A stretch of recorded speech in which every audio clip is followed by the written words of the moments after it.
எல்லாருக்கும் வணக்கம். நான் உங்க நித்யா சிவகுமார். நம்ம லாஸ்ட் வீடியோல ஒரு இண்டிவிஜுவல் பர்சன் ஒரு செலிபிரிட்டி மேல எமோஷனலி அட்டாச்சா இருக்கும்போது எந்த மாதிரி பிஹேவியர்ஸ் எல்லாம் பொது வெளியில வெளிப்படுத்த வாய்ப்பு இருக்கு, அதுக்கு பின்னாடி இருக்க சைக்காலஜி என்ன அப்படின்றத டீடைல்டா பார்த்தோம். இன்னைக்கு அதோட தொடர்ச்சியா இந்த மாதிரியே மில்லியன்ஸ் அண்ட் தௌசண்ட்ஸ் ஆஃப் பீப்புள்ஸும் ஒரு செலிபிரிட்டி மேல அட்டாச்சா இருக்கும்போது அது எந்த மாதிரியான சோஷியல் பேட்டர்னை கிரியேட் பண்ணும், எந்த அளவுக்கு இந்த சொசைட்டியை இன்ஃப்ளூயன்ஸ் பண்ணும் அப்படின்றதான் இன்னைக்கு டீகோட் பண்ணி பார்க்க போறோம். ரவின்னு ஒரு பர்சன் இருக்காரு, அவருக்கு ஒரு ஃபேவரட் செலிபிரிட்டியும் இருக்காரு. ஒரு நாள் அவர் ஃபேவரட் செலிபிரிட்டியோட படத்துக்கு போறாரு. அந்த படம் அவருக்கு ரொம்பவும் பிடிச்சிருக்கு.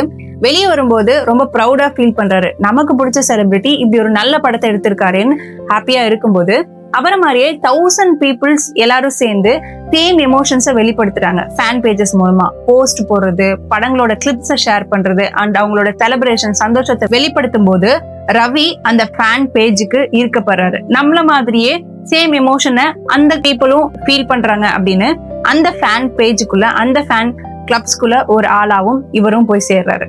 சோ இந்த இடத்துல இது வரைக்கும் ரவியோட எமோஷன்ஸ் பர்சனலா தான் இருந்துச்சு. எப்போ ஒரு ஃபேன் கிளப்புக்குள்ள சேர்ந்தாரோ அப்போ அது ஒரு கலெக்டிவ் எனர்ஜியா மாறிடுச்சு. சோ இந்த இடத்துல ரவியோட இமோஷன்ஸ்ல இவர் கான்சென்ட்ரேட் பண்ண வேண்டியது ரொம்ப அவசியம். ஏன் அப்படின்னா அவரோட எமோஷன் பர்சனலா இருக்கும்போது அது யாரையும் இன்ஃப்ளூயன்ஸ் பண்ணாது, யாரையும் எந்த பாதிப்புக்கும் உள்ளாக்காது. ஆனா எப்போ அவர் thousands ஆஃப் பீப்புள்ஸ் கூட அந்த எமோஷன்ஸை ஷேர் பண்ண போறாரோ அப்போ அவரோட எமோஷன்ஸ் 1000 பீப்புளையும் இன்ஃப்ளூயன்ஸ் பண்ணும். அவர் கோவப்பட்டார்னா அவரை சுத்தி இருக்கிறவரும் சேர்ந்து கோவப்படுவாங்க.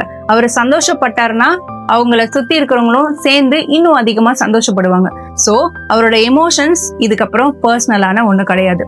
இந்த மாதிரி தான் ஃபேன் பேஜுக்குள்ள, ஃபேன் கிளப்ஸுக்குள்ள இமோஷன்ஸ் எலக்ட்ரிசிட்டி மாதிரி ஸ்ப்ரெட் ஆகுது அண்ட் பர்சனலா இருக்கிற ஒரு விஷயம் கலெக்டிவ் எனர்ஜியா மாறுது. சரி, இந்த ஃபேன் கல்ச்சர்னாலையும் ஃபேன் கிளப்னாலையும் நெகட்டிவ் இம்பாக்ட் மட்டும் தானா சொசைட்டிக்கு அப்படின்னு கேட்டீங்கன்னா கண்டிப்பா இல்ல. நிறைய பாசிட்டிவ் இம்பாக்டும் இருக்கு.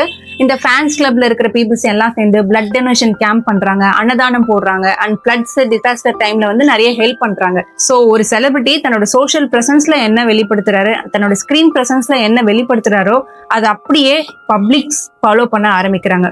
சோ இந்த இடத்துல செலிபிரிட்டி தன்னோட சோஷியல் பிரசன்ஸ்ல எந்த விஷயங்களை வெளிப்படுத்துறாரு, தன்னோட ஸ்கிரீன் பிரசன்ஸ்ல எந்த ஒரு விஷயங்களை ப்ரமோட் பண்றாரு அப்படின்றதுல கண்டிப்பா ரொம்ப கான்சென்ட்ரேட் பண்ணணும். Because it influences society, it can change the society. சரி, அடுத்தது நீங்க இந்த ஃபேன் கிளப்புக்குள்ள ஃபீல் பண்ற ஒரு எமோஷன் ஒரு கட்டத்துல சோஷியல் எக்ஸ்பெக்டேஷனா மாறுது. எப்படின்னு சொல்றவாங்க, உங்களோட ஃபேவரட் செலிபிரிட்டி மூவி ரிலீஸ் ஆகுது, நீங்க அதை பெருசா செலிப்ரேட் பண்றீங்க, கட் அவுட் வச்சு கிராக்கர்ஸ் எல்லாம் வெடிச்சு அபிஷேகம் பண்ணி பெரிய செலிப்ரேஷனா பண்றீங்க அண்ட் அதுக்கப்புறம் நார்மல் லைஃப்குள்ள போயிடுறீங்க. நீங்க அடுத்து எப்போ அந்த செலிப்ரேஷன் வரும், அடுத்து எப்போ நம்ம எக்ஸைட்மெண்டா கொண்டாடலாம் அப்படின்ற ஒரு வெயிட்டிங்ல இருந்துட்டே இருப்பீங்க. சோ அடுத்த முறை வரும்போது நீங்க அந்த செலிப்ரேஷனை அந்த ஃபர்ஸ்ட் டைம் பண்ணதுக்கு ஈக்குவலா பண்ணல அப்படின்னா உங்க ஃபேன் கிளப்புக்குள்ள இருக்கவங்கள என்னாச்சுடா, ஏன் முன்னாடி மாதிரி பண்ணல அப்படின்னு கேட்க ஆரம்பிப்பாங்க. அதுக்கு வெளியில இருக்கிற மக்கள் இருக்காங்களே அவங்களும் ஏன் இந்த டைம் பெருசா செலிப்ரேட் பண்ணல, ஏன் அவ்வளவு எக்ஸைட்மெண்ட் இல்ல அப்படின்னு கேட்க ஆரம்பிப்பாங்க. சோ ஒரு கட்டத்துல நீங்க உங்களை எக்ஸைட் பண்றதுக்காக பண்ண ஒரு விஷயம் உங்களை சுத்தி இருக்கிறவங்கள எக்ஸைட் பண்றதுக்காகவும் அண்ட் சொசைட்டி எக்ஸ்பெக்டேஷனுக்காகவும் பண்ண ஆரம்பிச்சிருவீங்க. இந்த இடத்துல நீங்க ஹானஸ்டா யோசிச்சு பார்க்கணும்.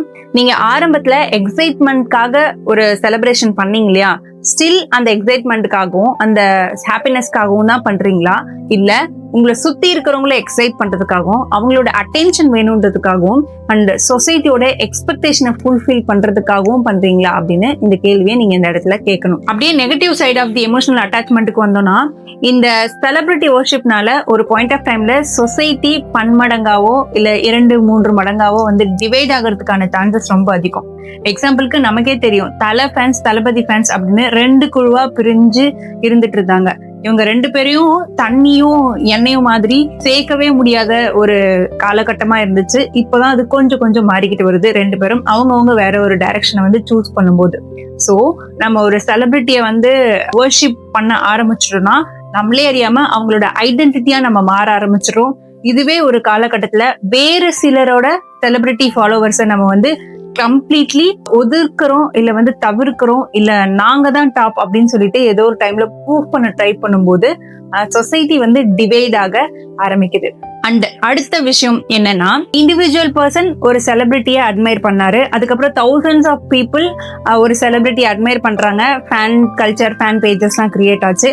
அண்ட் அதுக்கப்புறம் இந்த ஒரு செலிபிரிட்டி சொசைட்டியே இன்ஃப்ளூயன்ஸ் பண்ண ஆரம்பிக்கிறாங்க. எப்படி அப்படின்னா, உங்களுக்கு யாராவது ஒருத்தவங்களை பிடிக்கும், அவங்க கூட நிறைய டைம் ஸ்பெண்ட் பண்றீங்க அப்படின்னா உங்களையே அறியாம அவங்களோட நிறைய பிஹேவியர்ஸ் உங்களோட டெய்லி லைஃப்குள்ள வர ஆரம்பிக்கும். சேம் இதே தான் நீங்க ரிப்பீட்டடா ஒரு செலிபிரிட்டியை பார்த்து அட்மையர் பண்ணிக்கிட்டே இருக்கும்போது, டெய்லி ஸ்கிரீன்ஸ்ல பார்க்கும்போது அவங்கக்கிட்ட இருந்து நிறைய விஷயங்களை நாம லைஃப்ல இம்ப்ளிமெண்ட் பண்ண ஆரம்பிப்போம், இமிட்டேட் பண்ண ஆரம்பிப்போம்.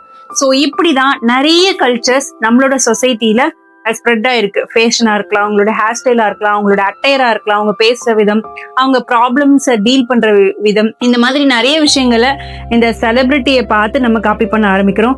ஸோ ஸ்லோலி ஒரு செலிபிரிட்டியோட இன்ஃப்ளூயன்ஸ் இந்த சொசைட்டி முழுக்க இருக்க ஆரம்பிக்குது. ஸோ இது நம்மளோட கல்ச்சரை, நம்மளோட ட்ரெடிஷன்ஸை அண்ட் நம்மளோட லைஃபையே சேஞ்ச் பண்றதுக்கான, ஷேப் பண்றதுக்கான வாய்ப்புகள் இங்க அதிகமா இருக்கு.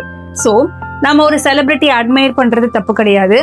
அது பர்சனலா இருக்கிற வரைக்கும் it is not a problem. When it is come to social display, நம்ம எந்த செலிபிரிட்டியை நம்மளோட ஃபேவரட் செலிபிரிட்டியா சூஸ் பண்றோம், எந்த செலிபிரிட்டிக்கு சப்போர்ட் பண்ண போறோம் அப்படின்னு நம்ம யோசிக்கணும். And why we are supporting that celebrity அப்படின்றதையும் நம்ம யோசிக்கணும். Because the celebrity you choose has the power to shape the society. So be conscious on who you are choosing as your celebrity, favorite celebrity. நீங்க ஒரு செலிபிரிட்டியை admire பண்றத stop பண்றதுனால doesn't mean you are aware. நீங்க ஒரு செலிபிரிட்டியை ஏன் admire பண்றீங்க அப்படின்றத தெரிஞ்சுக்கும் போதுதான் ஒரு அவேர்னஸ் ஆன சொசைட்டி கிரியேட் ஆகும். ஸோ இன்னைக்கு ஒரு செலிபிரிட்டி எந்த அளவுக்கு ஒரு சொசைட்டியை இன்ஃப்ளூயன்ஸ் பண்றாங்க அண்ட் ஒரு செலிபிரிட்டியை நம்ம சப்போர்ட் பண்ணும்போது ஏன் சப்போர்ட் பண்றோம் அப்படின்றத, ஏன் தெரிஞ்சுக்கணும் அப்படின்றத டீடைல்டா பார்த்தோம். இந்த மாதிரி ஒரு இண்டிவிஜுவல் பர்சன் பிஹேவ் பண்றதுக்கு பின்னாடி இருக்கிற சைக்காலஜி என்ன அண்ட் இந்த இண்டிவிஜுவல் பர்சனோட பிஹேவியர் எந்த அளவுக்கு சொசைட்டியை இம்பாக்ட் பண்ணும் அண்ட் சொசைட்டில எந்த அளவுக்கு இன்ஃப்ளூயன்ஸ் பண்ணும், எந்த மாதிரி சோஷியல் பேட்டர்ன் கிரியேட் ஆகும் அப்படின்றதெல்லாம் தெரிஞ்சுக்க நம்மளோட சேனலை மறக்காம சப்ஸ்கிரைப் பண்ணிக்கோங்க. Thank you to all.